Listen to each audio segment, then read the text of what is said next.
চুল রিবন্ডিং করবেন, কিন্তু আপনি কি জানেন আপনার চুলের জন্য রিবন্ডিং কতটা কার্যকর? আজ বলবো কোন চুলে কী ট্রিটমেন্ট করা উচিত। আপনার চুল যদি হয় কোঁকড়া এবং আনম্যানেজেবল, তাহলে অবশ্যই আপনার রিবন্ডিং করা উচিত। এতে আপনার চুল স্ট্রেট, স্মুথ এবং শাইনি হবে। তবে আপনার চুল যদি বারবার কেমিক্যাল ট্রিটমেন্টের ফলে ড্যামেজ এবং দুর্বল হয়ে থাকে, অথবা আগা ফেটে যাওয়া বা ভেঙে পড়ে যাওয়ার সমস্যা হয়ে থাকে, তাহলে রিবন্ডিং আপনার জন্য নয়। এক্ষেত্রে সমাধান হেয়ার বোটক্স। বোটক্স কোনো কেমিক্যাল ট্রিটমেন্ট নয়, এটি খুবই উন্নত মানের একটা ক্যারাটিন ট্রিটমেন্ট।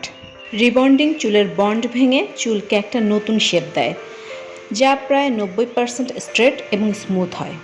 অন্যদিকে বোটক্স চুলের বন্ডকে দৃঢ় করে, চুলের উপর ক্যারাটিনের একটা লেয়ার তৈরি করে চুলকে করে আরও মজবুত, কোমল, ড্যামেজ ফ্রি এবং 40% স্ট্রেট লুক দেয়। আপনার চুলের জন্য আসলে কোন ট্রিটমেন্টটি প্রয়োজন, এবার আপনি সিদ্ধান্ত নিন। ধন্যবাদ।